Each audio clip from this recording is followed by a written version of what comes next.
नमस्कार दोस्तों, किस्से कहानियां में आपका स्वागत है।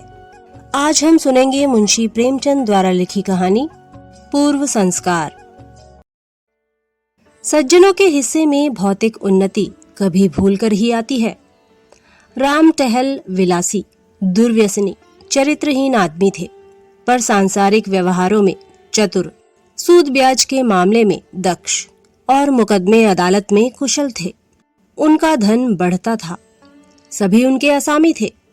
उधर उन्हीं के छोटे भाई शिव टहल साधु भक्त, धर्मपरायण और परोपकारी जीव थे। उनका धन घटता जाता था। उनके द्वार पर 2-4 अतिथि बने रहते थे। बड़े भाई का सारे मोहल्ले पर दबाव था। जितने नीच श्रेणी के आदमी थे, उनका हुक्म पाते ही फौरन उनका काम करते थे। उनके घर की मरम्मत बेगार में हो जाती।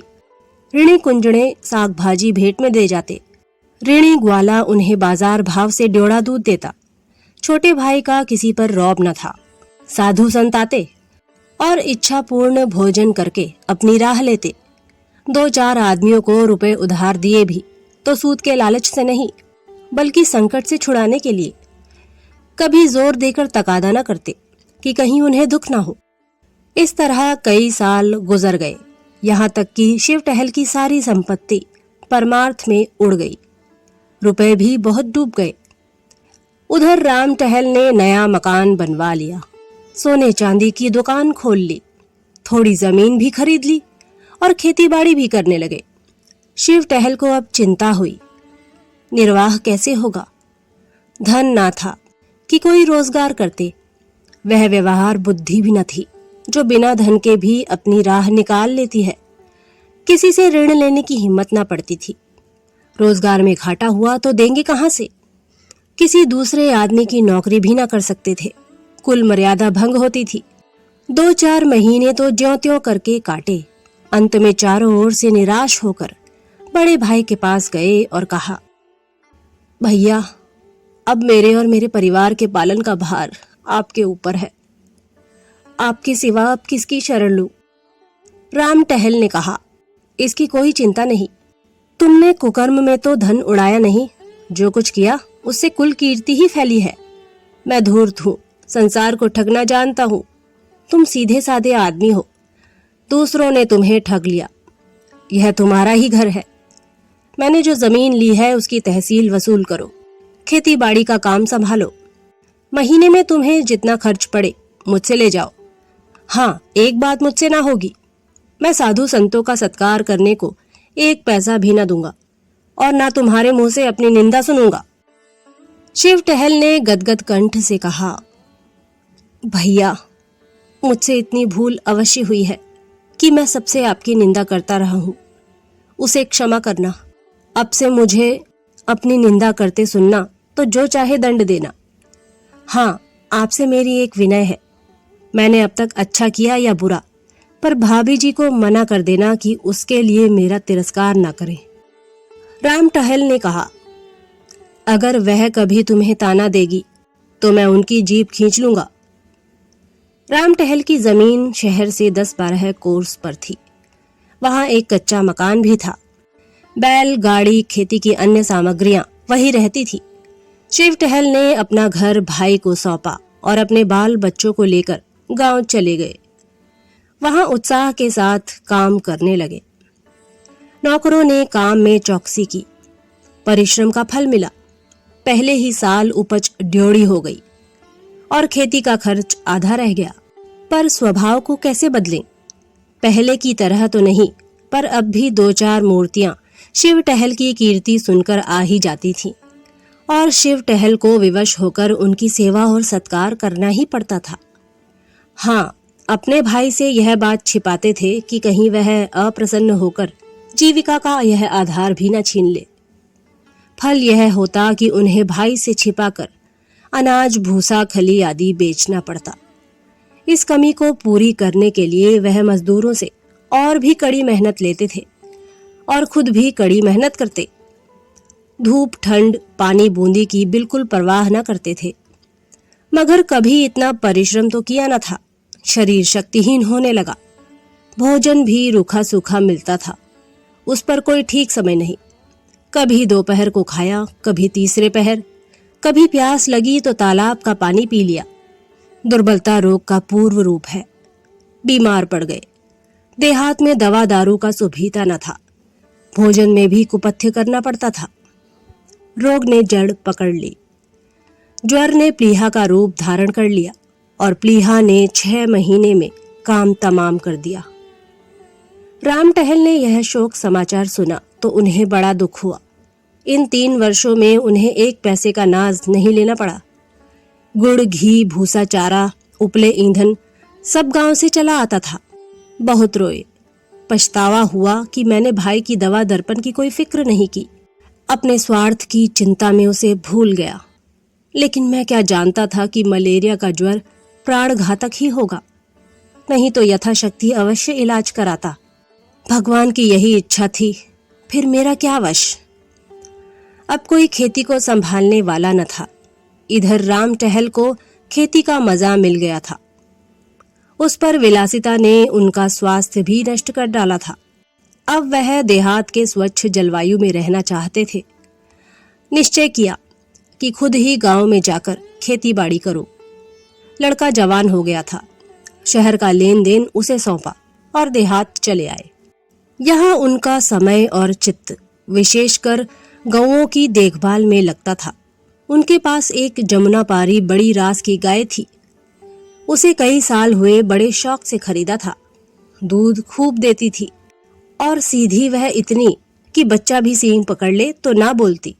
वह इन दिनों गर्भिण थी। उसे बहुत प्यार करते थे। शाम सवेरे उसकी पीठ सहलाते, अपने हाथों से नाज खिलाते। कई आदमी उसके ड्योढ़े दाम देते थे, पर राम टहल ने ना बेची। जब समय पर गऊ ने बच्चा दिया तो राम टहल ने धूमधाम से उसका जन्मोत्सव मनाया। कितने ही ब्राह्मणों को भोजन कराया। कई दिन तक गाना बजाना होता रहा। इस बछड़े का नाम रखा गया जवाहिर। एक ज्योतिषी से उसका जन्म पत्रा भी बनवाया गया। उसके अनुसार बछड़ा बड़ा होनहार, बड़ा ही भाग्यशाली, स्वामी भक्त निकला। केवल 6ठे वर्ष पर एक संकट की शंका थी। उससे बच गया तो फिर जीवन पर्यंत सुख से रहेगा। बछड़ा श्वेत वर्ण का था। उसके माथे पर एक लाल तिलक था। आंखें कजरी थीं। स्वरूप का अत्यंत मनोहर और हाथ पांव का सुडौल था। दिन भर कलोले किया करता। राम टहल का चित्त उसे छलांगे भरते देखकर प्रफुल्लित हो जाता था। वह उनसे इतना हिलमिल गया कि उनके पीछे पीछे कुत्तों की भांति दौड़ा करता था।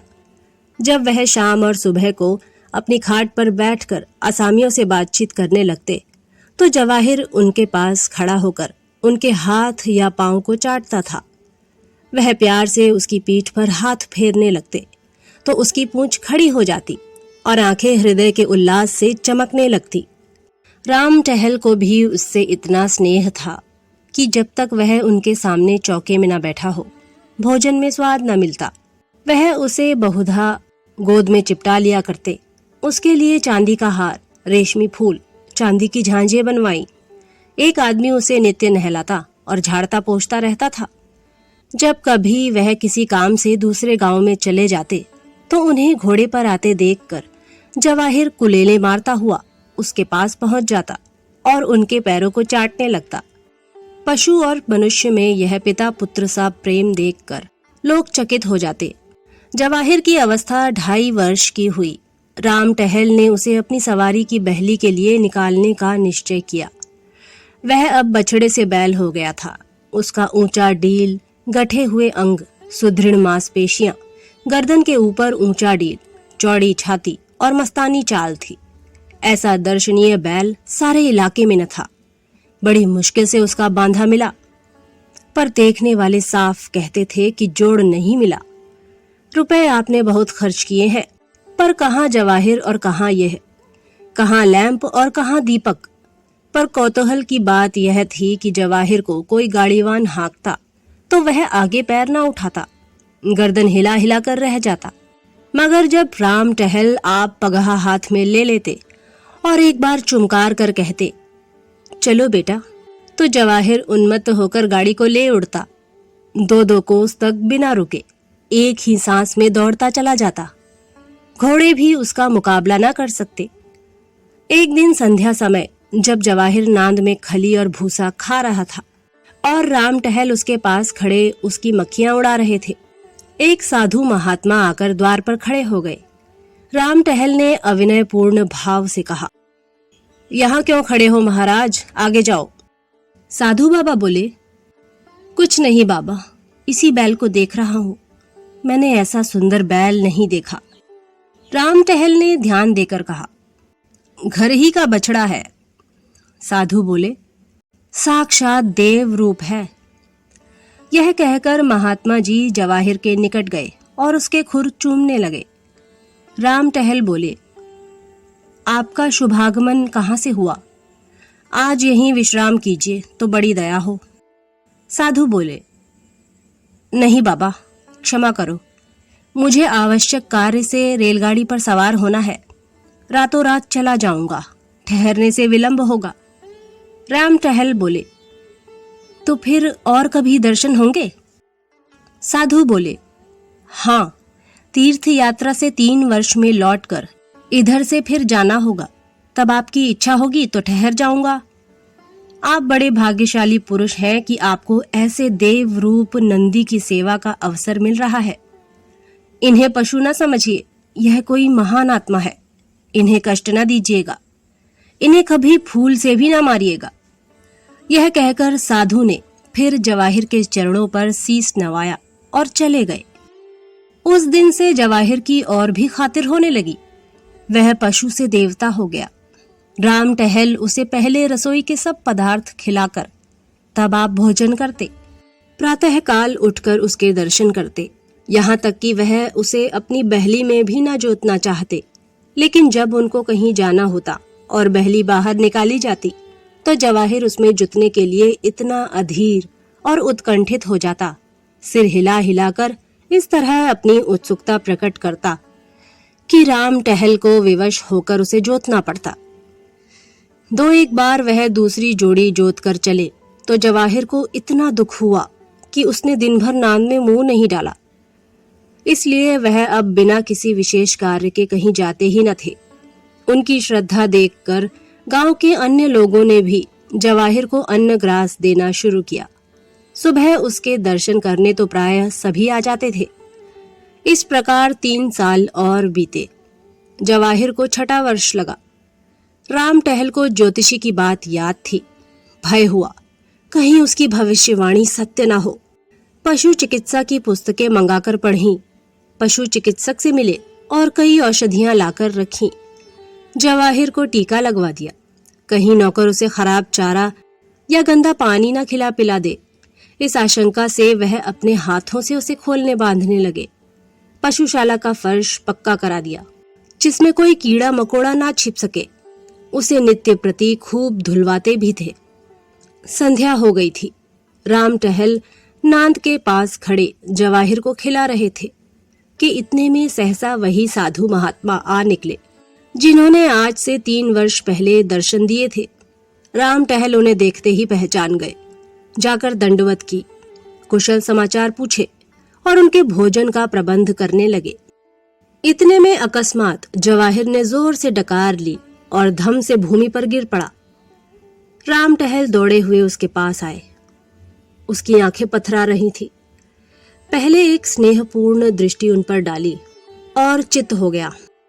राम टहल घबराए हुए घर से दवाएं लाने दौड़े। कुछ समझ में न आया कि खड़े खड़े इसे क्या हो गया। जब वह घर में से दवाइयां लेकर निकले तब जवाहिर का अंत हो चुका था। राम टहल शायद अपने छोटे भाई की मृत्यु पर भी इतने शोकातुर ना हुए थे। वह बार बार लोगों के रोकने पर भी दौड़ दौड़ कर जवाहिर के शव के पास जाते और उससे लिपट कर रोते। रात उन्होंने रो रो कर काटी। उसकी सूरत आंखों से ना उतरती थी। रह रहकर हृदय में एक वेदना सी होती और शोक से विहल हो जाते।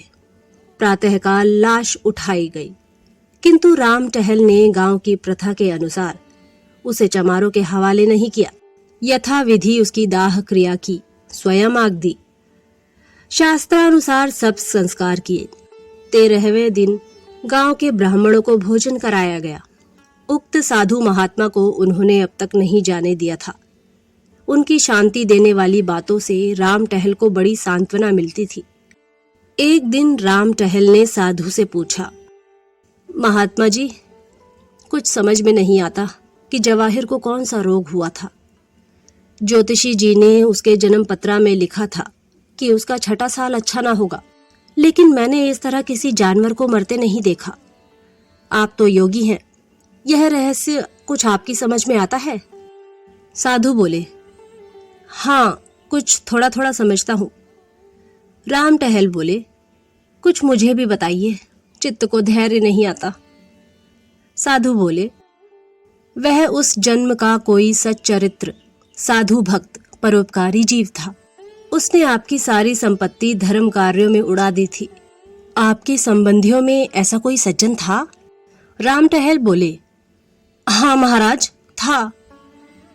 साधु बोले, उसने तुम्हें धोखा दिया, तुमसे विश्वासघात किया। तुमने उसे अपना कोई काम सौंपा था। वह तुम्हारी आंख बचाकर तुम्हारे धन से साधुजनों की सेवा सत्कार किया करता था। राम टहल बोले, मुझे उस पर इतना संदेह नहीं होता। वह इतना सरल प्रकृति, इतना सच्चरित मनुष्य था कि बेईमानी करने का उसे कभी ध्यान भी नहीं आ सकता था। साधु बोले, लेकिन उसने विश्वासघात अवश्य किया, अपने स्वार्थ के लिए नहीं, अतिथि सत्कार के लिए सही, पर था वह विश्वासघाती। राम टहल बोले, संभव है दुर्वस्था ने उसे धर्मपथ से विचलित कर दिया हो। साधु बोले, हाँ, यही बात थी। उस प्राणी को स्वर्ग में स्थान देने का निश्चय किया गया, पर उसे विश्वासघात का प्रायश्चित करना आवश्यक था। उसने बेईमानी से तुम्हारा जितना धन हर लिया था, उसकी पूर्ति करने के लिए उसे तुम्हारे यहाँ पशु का जन्म दिया गया। यह निश्चित कर लिया गया कि 6 वर्षों में प्रायश्चित पूरा हो जाएगा। इतनी अवधि तक वह तुम्हारे यहाँ रहा। ज्यों ही अवधि पूरी हो गई, त्यों ही उसकी आत्मा निष्पाप और निर्लिप्त होकर निर्वाण पद को प्राप्त हो गई। महात्मा जी तो दूसरे दिन विदा हो गए, लेकिन राम टहल के जीवन में उसी दिन से एक बड़ा परिवर्तन देख पड़ने लगा। उनकी चित्त वृत्ति बदल गई। दया और विवेक से हृदय परिपूर्ण हो गया। वह मन में सोचते, जब ऐसे धर्मात्मा प्राणी को जरा से विश्वासघात के लिए इतना कठोर दंड मिला, तो मुझ जैसे कुकर्मी की क्या दुर्गति होगी। यह बात उनके ध्यान से कभी ना उतरती थी। तो दोस्तों, ये थी मुंशी प्रेमचंद द्वारा लिखी कहानी पूर्व संस्कार। अगली बार फिर एक नई कहानी के साथ आपसे मुलाकात होगी। तब तक के लिए नमस्कार।